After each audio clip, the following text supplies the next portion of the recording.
This is not an official podcast of the National Society Daughters of the American Revolution, NSDAR, and does not necessarily represent the position of the NSDAR.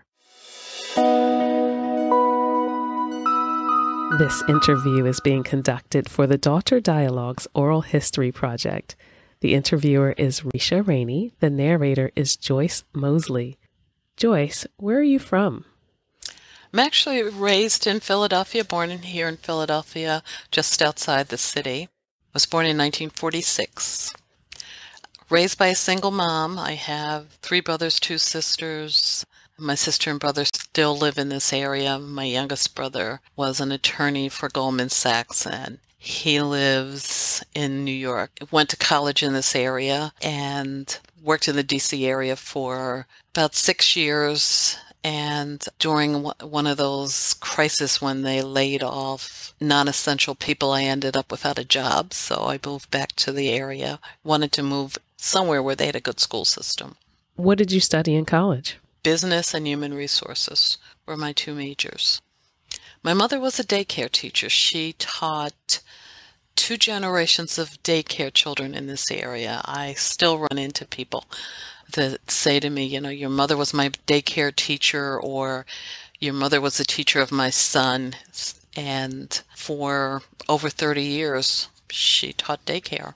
And in your professional life, you said you studied business. What did you do with that? Did you go into a career in business management? I spent 32 years in human resources and the last 4 with international companies as the United States Benefits Director. Worked for companies like IKEA and some chemical companies and some consulting companies. Did you have any hobbies growing up? I like to read. I like history. So it's kind of being the historian for my family kind of melts those 2 things together. My son is adopted. I adopted him. He came to live with me when he was 2 years old, and he was what was considered then a hard-to-place child because people were only looking for babies. But because he was classified as a hard-to-place child, I was able to adopt him as a single parent, which was highly unusual to be able to do that at that period of time. They wanted to place children in a 2-parent home, but I convinced them that it was much better for him to be in a 1-parent home rather than to be in the foster care system. And what year was this? 1973. So that sounds really forward-thinking, like you said, to do a single-parent adoption. What made you want to do that? Philadelphia had a program. It was called Wednesday's Child, and every Wednesday they featured a child that was in the foster care system that was available for adoption. And my son was featured. He had the saddest look on his face, and you could tell he had been crying because he had a tear in his eye, and he just looked so unhappy. I decided that was going to be my son. So I approached the adoption agency. Took me a little more than a year to convince them that I would be a good parent to him. And my mother was a single parent. I knew I could do this, and I had lots of support. My family embraced him and made him part of the family, so it wasn't that much of a challenge because of the support system I had.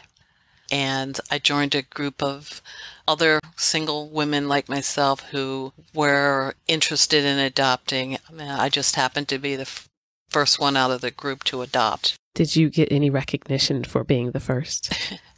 Several times over the years. There are actually some stories and press out on the internet of my son and I when he was little, when he played football at Villanova. The last story was my son and his sons. He has 3 sons. They are 18, 20, 24.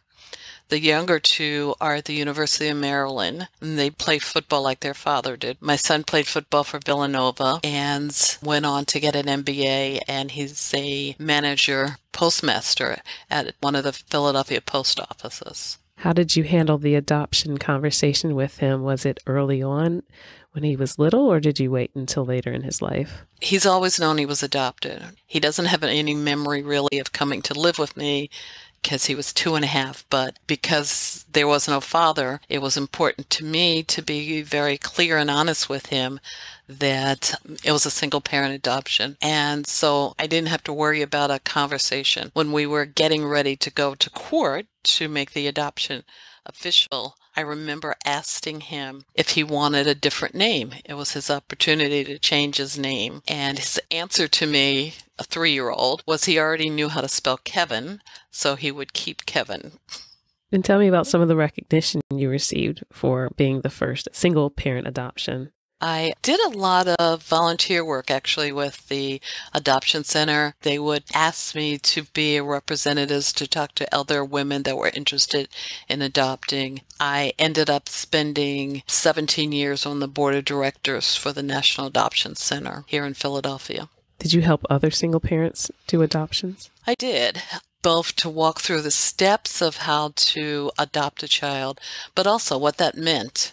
You know, if you had a single lifestyle and was used to the fact that your time was your time, that didn't happen once you got a child, especially depending on the age of the child. So part of the coaching, the mentoring of adopting potential single women was, explaining how different your life would be. Did you ever encounter any single father parent adoptions? Several in this area. I got recognition, I guess twice, as Family of the Year, my son and I, because as a teenager, he also would talk to prospective adopted parents on what it was like to be adopted and how he felt. So we were awarded by the National Adoption Center the Family of the Year. And then at another occasion, we were given the Volunteers of the Year. And there were several men in our group of single parents that adopted, and they seemed to be very successful. They understood what it would take, they stepped into the role, and they were very successful in rearing the child. Did those men ever tell you what their motivations were for having stepped into the role of a single parent adoption? Some of them grew up as foster children. Some of them, like the women, did not have a spouse, but they still wanted to adopt. It seems to me that family is very important to you because you mentioned that you like to do genealogical research. How did that come about? I made a promise to my grandmother that I would continue documenting the family history. My family history, I can go back to the 1670s with Europeans coming to the colonies. And a lot of that was documented, a lot of it was not. So she asked me to make sure that our oral history was thoroughly researched and was documented. She knew I liked history, but that was my entry into really being the family historian. But the women in my family had always saved history, documented our history, were able to take information that they had and make sure it was in a place where it could survive and be stored. So there's my family histories at the University of Pennsylvania, Howard University, Yale University, Historic Society of Pennsylvania and New York. It was all over, but never in a cohesive place, and that's part of what I've done. I've been able to collect it, get copies where I needed them, but it is laid out to the point where a legacy organization would accept it as documentation. What do you mean by a legacy organization? Example is the Daughters of the American Revolution. You have to prove your lineage in order to be a member, so I'm a member of several organizations like that. The Colonial Daughters, the founding families of Pennsylvania, New York, and New Jersey. That way, I have the proof that my research is legitimate and someone else has acknowledged it as being legitimate history for my family. Did you always know that you descended from a Revolutionary War patriot? I did. The oral history in my family was that Cyrus Bustle baked bread for George Washington's troops. Who was Cyrus Bustle? Oh, I'm sorry. Cyrus Bustle is my 7th great-grandfather, and He was born a slave, 1732, purchased his freedom in 1769. So he was a free man during the Revolutionary War, and he operated a bakery in Burlington, New Jersey. When the Revolutionary War came, he did not fight. He was a Quaker, had been raised Quaker and lived the lifestyle of a Quaker. So he did not take up arms and fight, so instead his contribution was baking bread for the starving troops at Valley Forge the winter of 1777. How did he end up growing up Quaker if he was enslaved? The person that owned him was his grandfather, who was a Quaker. His grandfather owned him. Yes. Explain that story, please. Cyrus Bustill was the child of Samuel Bustill Jr., and his father owned Cyrus's mother. And so when Cyrus was born as an enslaved person, he was the property of his grandfather. And he lived with his grandfather until the age of 10 when his grandfather died, and he was sold to a family friend. He lived with his family friend until he was 30.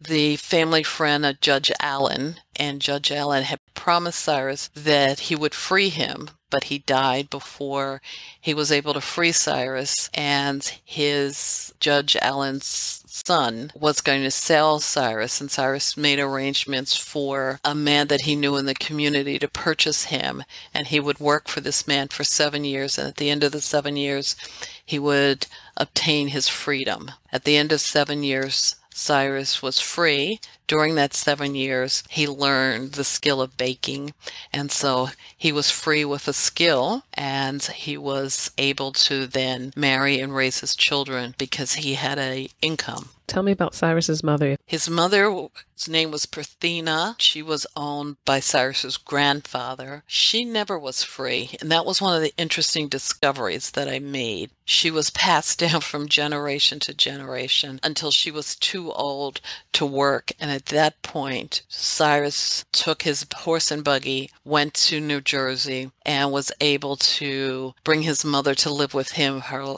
final years. She lived in Philadelphia with Cyrus and his family. I was able to find letters in the New York Historic Society that Cyrus had written to the man that owned his mother. And it's 1790 is when he wrote these letters. They're handwritten, and it's one of my treasures. Why was he writing letters? To whom was he writing them? So he was writing a letter to his brother-in-law, Delaplane, who had married Cyrus's half-sister, Mary Bustill. And because his mother still was owned by Delaplane, he was writing to say his mother was very sick. It says, "Dear friend, I am writing to inform you that my mother, your slave, is very ill and will probably not last much longer. If you would like to see her before she passes away, you should come soon." And then the next letter says that she had died July 1st at 9 o'clock in the morning. His ancient mother departed this life, and he talked about the fact that she was buried,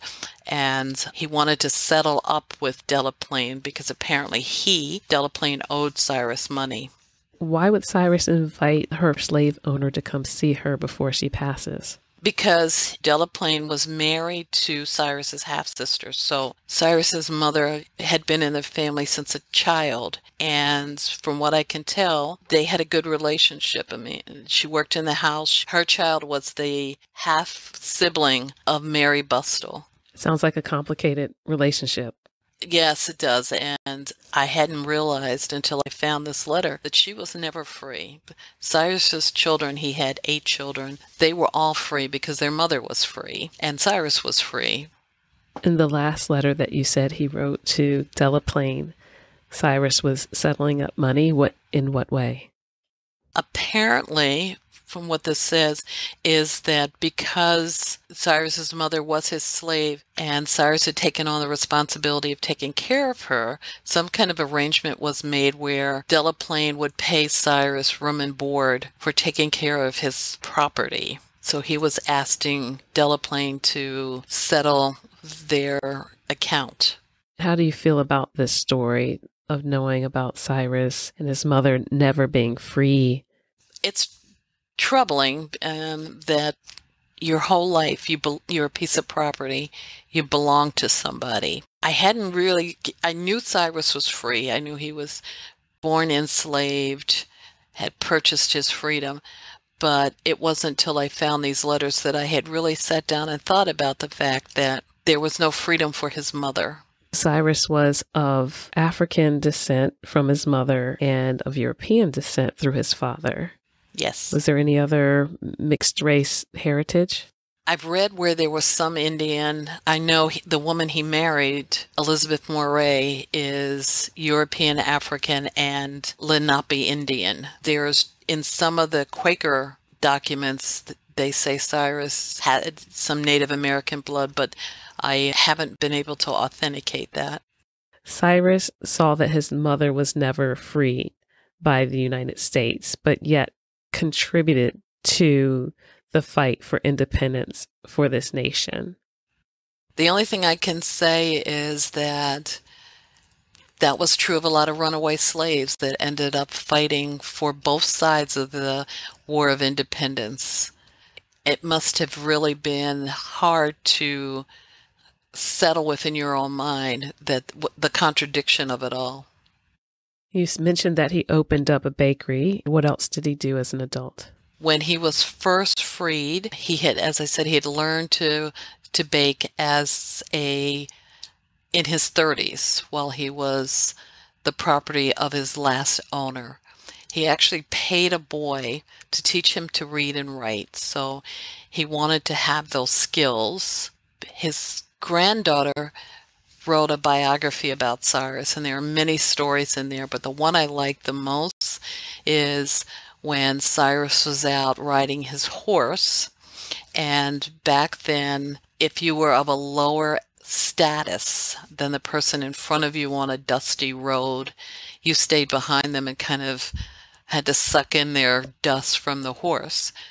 And so this day, a magistrate was in his wagon on a dusty road, and Cyrus knew that the understanding was as a person of color, he had to stay behind the magistrate. But Cyrus, being an independent person he galloped his horse and passed the magistrate, and then the magistrate was in Cyrus's horse's dust.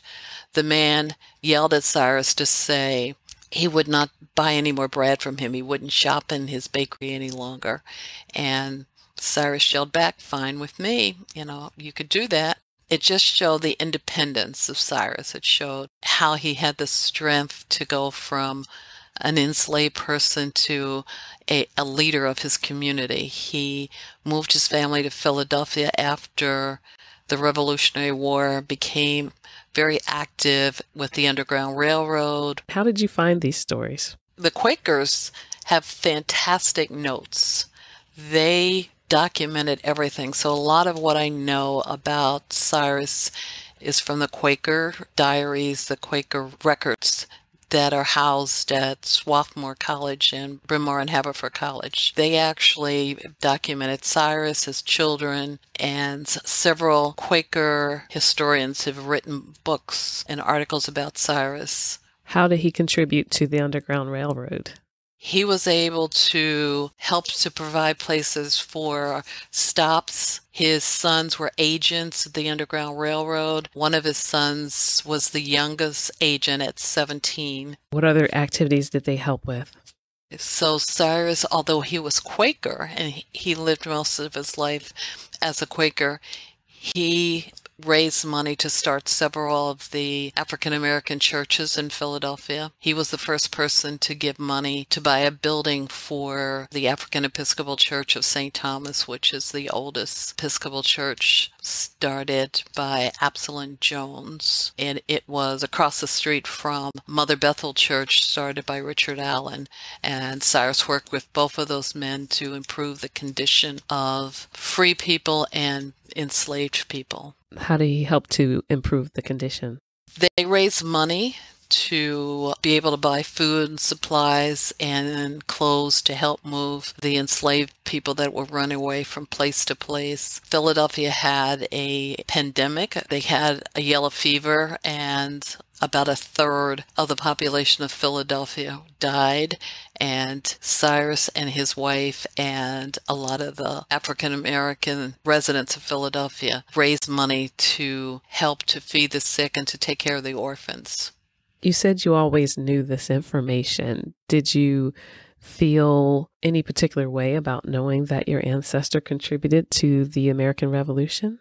History was passed down through the generations with our oral history, and my grandmother, who was very proud of her history, would tell her grandchildren exactly, the stories of Cyrus and his children, and the fact that Cyrus started a school for children of color in his house after he retired from being a baker. He operated that school with the help of Quaker support, but that kind of started for me the understanding that a lot of people in my family, both men and women, were teachers.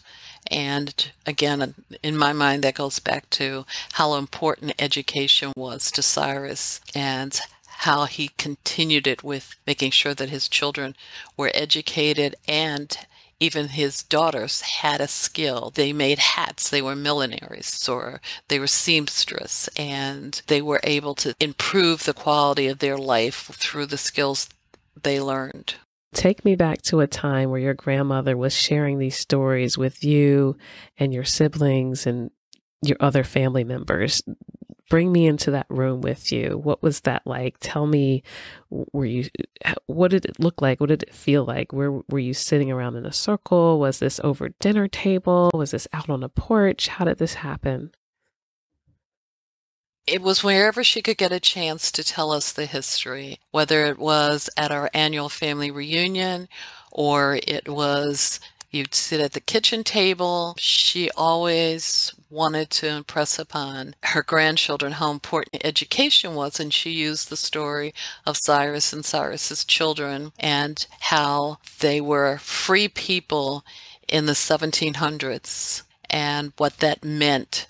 And they always felt that they had a responsibility to give back because they were able to improve their life. And so they used some of that blessing to give back to other people.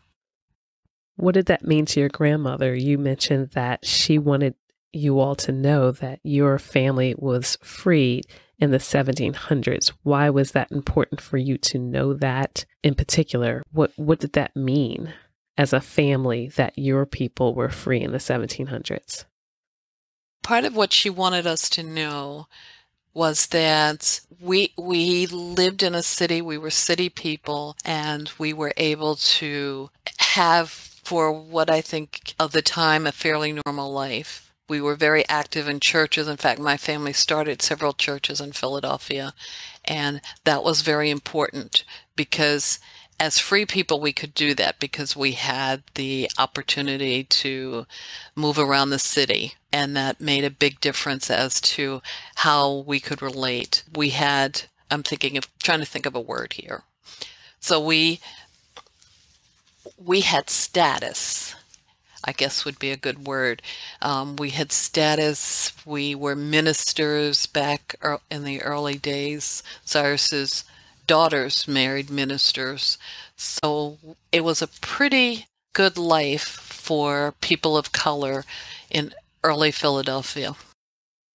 What did your grandmother hope that would do for her descendants, knowing that your family had status in the 1700s?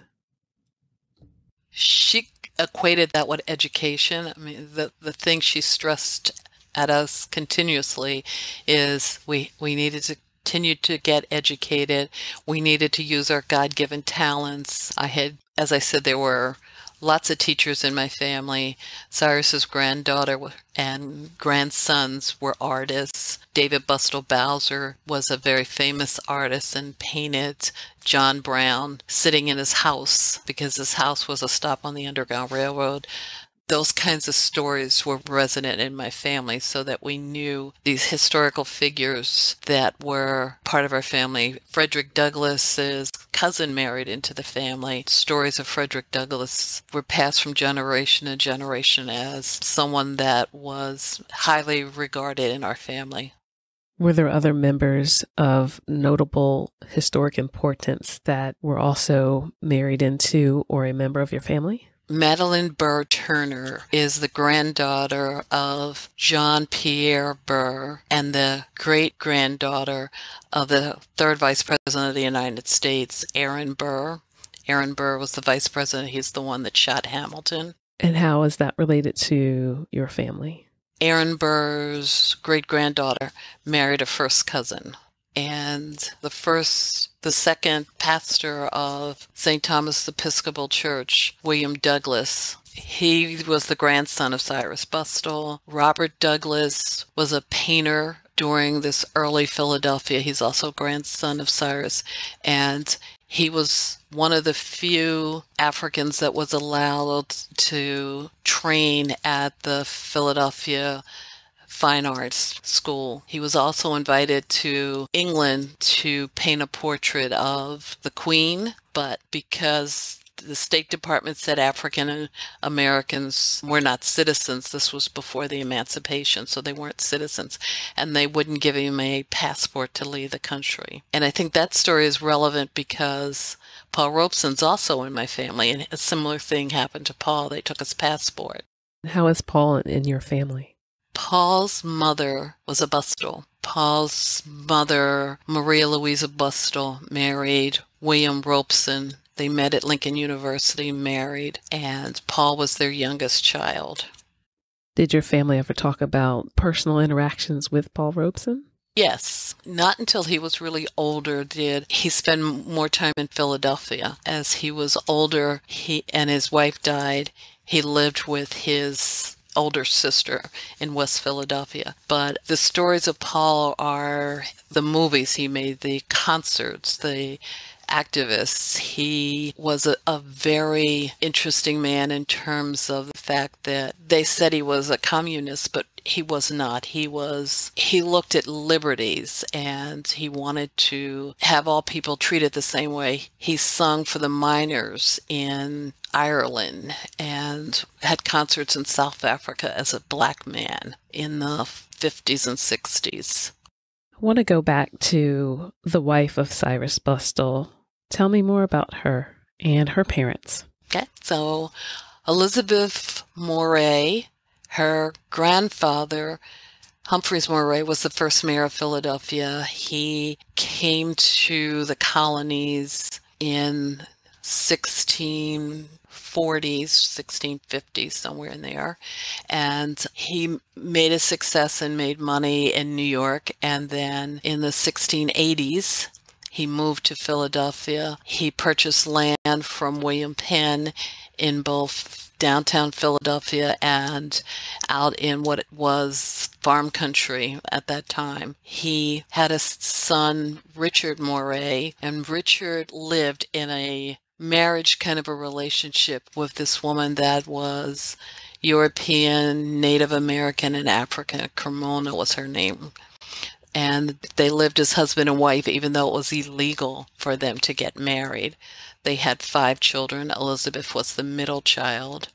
Elizabeth was always free because her mother was freed before the children were born. Who freed her mother? Her father.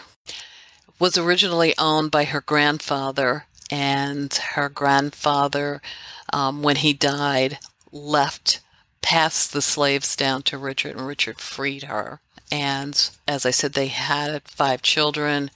When Richard died, he made arrangements for 198 acres of land to be transferred to Cremona, Elizabeth's mother, and with a Quaker in charge as trustee of the land, because at that point women couldn't own land, and certainly not that much land.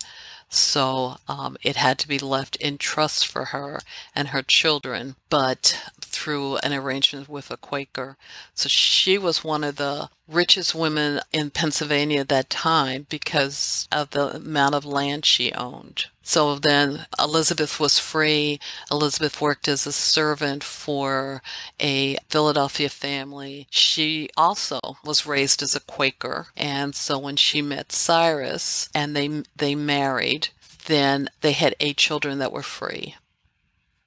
Why did you decide to take this information and compile it in order to apply to be a member of the Daughters of the American Revolution?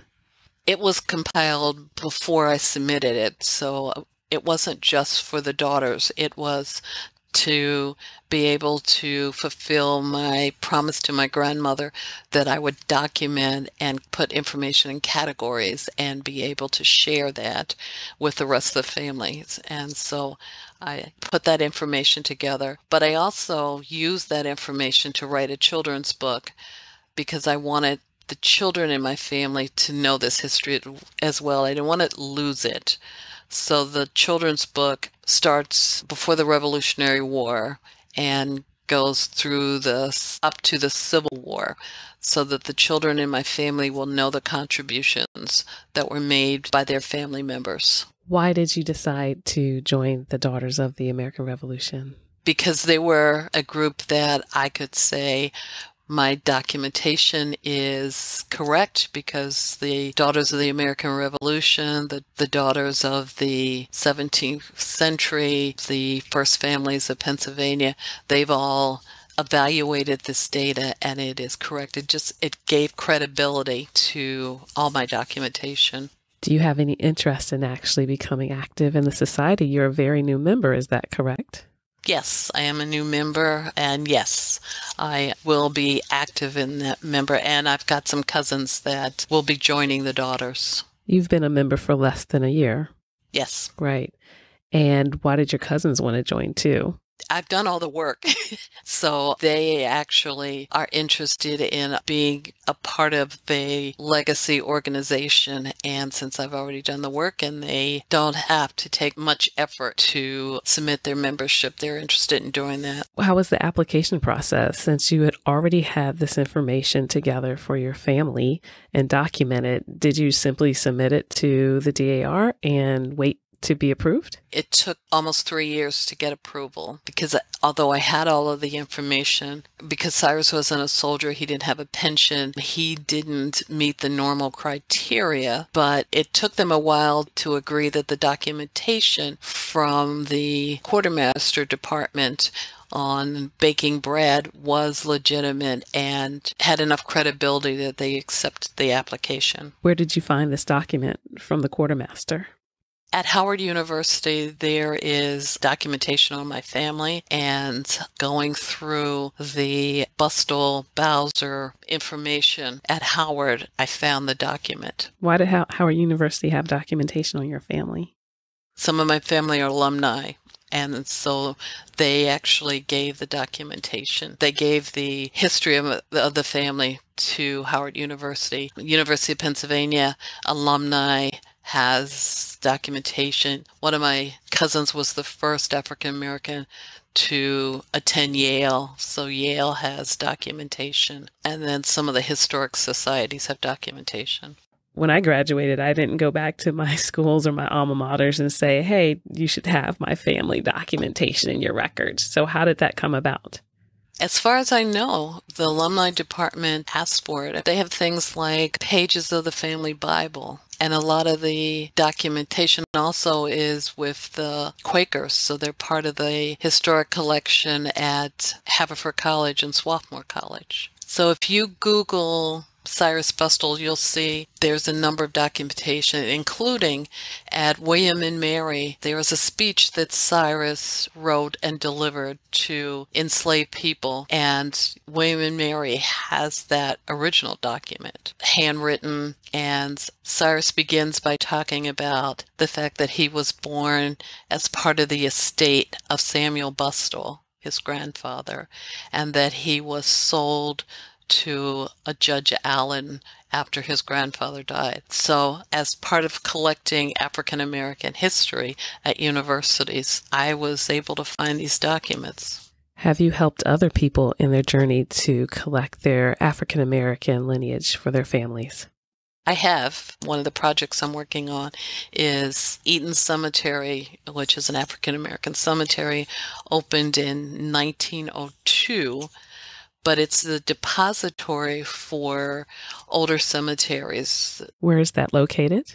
Springfield, Pennsylvania, right outside of Philadelphia. As Philadelphia grew and they needed to put sewage systems and things like that in, they literally dug up old African American cemeteries, or they dug them up if they were in a church graveyard, and they were reinterred at Eaton Cemetery. So one of the things I'm doing now with Eaton Cemetery is that we are building a database of the somewhere around 90,000 people that are buried there, and we're building. Did you say database. 90,000? Yeah. And then some of them are notable African Americans, people like William Still, who ran the Underground Railroad, Jean-Pierre Burr, the son of Aaron Burr, the third Vice President of the United States. Octavius Catto is buried there. So there are a lot of Philadelphians from the 1800s that were reinterred at Eaton, and there are many people who are buried there. I have probably at least 90 members of my family buried at Eaton Cemetery. So this project's important to me. We're identifying people, uploading them to a software program called Find a Grave. And then from anywhere in the world, if you're looking for a person that's buried at Eaton, you can log in and get information about that person. One of the famous people buried at Eaton Cemetery is a famous Philadelphian, Marian Anderson. She grew up in West Philadelphia, and her church actually paid for her singing lessons and for clothes for her to attend concerts. And when she lived in Connecticut, once she retired, but wanted to be buried in Philadelphia, so they brought her body back, and she was buried in Eaton Cemetery. Actually, when you drive into the cemetery, she has a pretty large headstone that you see on the left-hand side as you're driving in. People come all the time and take pictures of her headstone, but they do it with real dignity and respect for her. Have you been by her headstone? I've been by many times.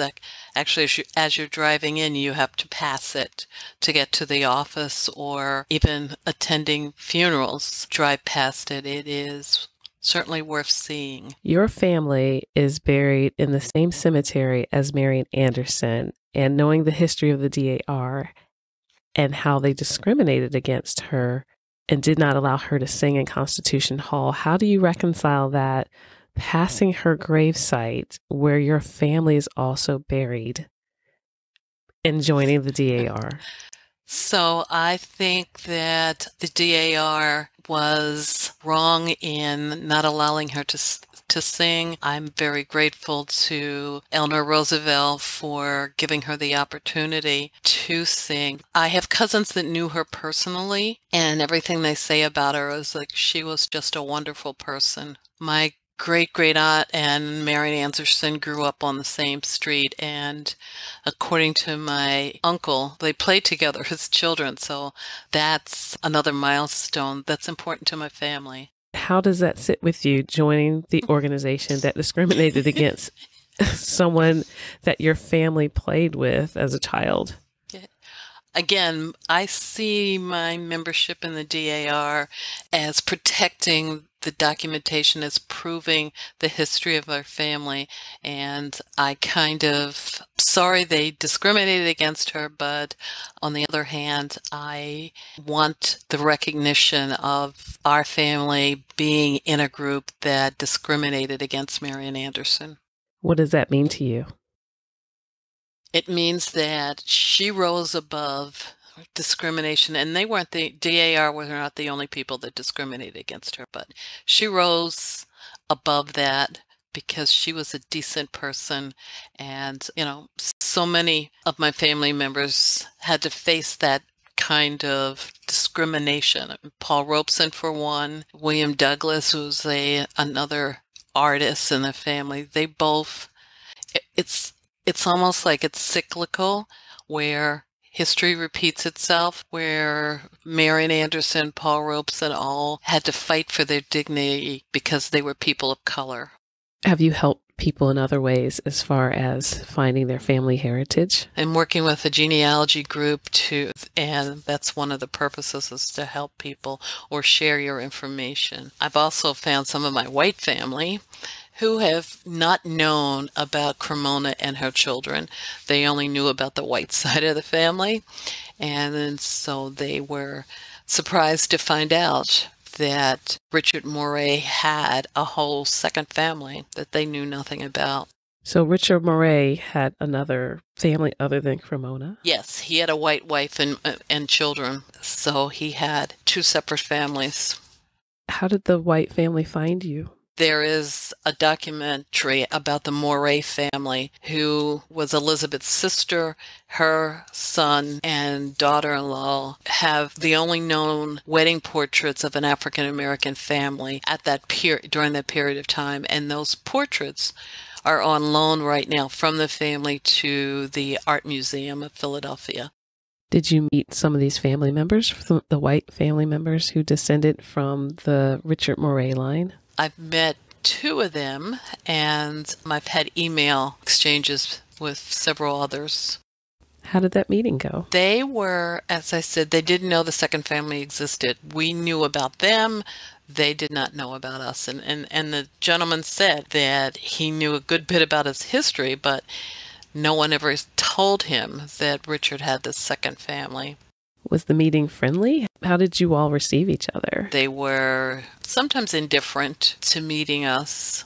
How was the meeting arranged? Who initiated the meeting? So a couple things happened. One is that they got my email, so we were able to email back and forth, and I willingly share information, so I will share what I have. One woman that I met found out she had African DNA, and that's how she sought me out, because she didn't know where this African DNA came from. And as it turned out, her grandfather decided to cross the line and move to Kentucky and be white. So her DNA showed 30–40% of African American DNA, and she wanted to know how she had African DNA. So we communicated back and forth. And then last year she actually came into Philadelphia, and we went to the Paul Robeson house. We went to the Art Museum to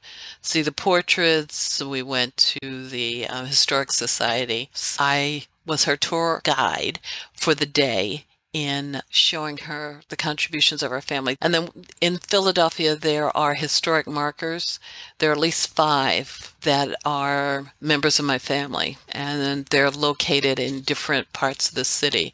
There's one for Cyrus Bustle that's located in front of where his bakery once was. There's Gertrude Moselle, who was a teacher for 30 years in the Philadelphia school system. David Bustle Bowser, who was a painter and painted the flags, 11 flags for the United States Colored Troops. I think when you look at our history, you are impressed, and even as your family passed for white, the black side of our family is, I think, something to be proud of. You met with this woman. She descended from members of your family who decided to pass for white. She discovered that she had African ancestry. She saw my name on Ancestry. Her grandfather was on my tree. She sent me a message through Ancestry. She said she was going to be in the Philadelphia area, and could we meet and talk? So we did. Was it awkward when you met, the both of you met, or was it more of just curiosity? How did that go? I think she wanted to know more about her grandfather.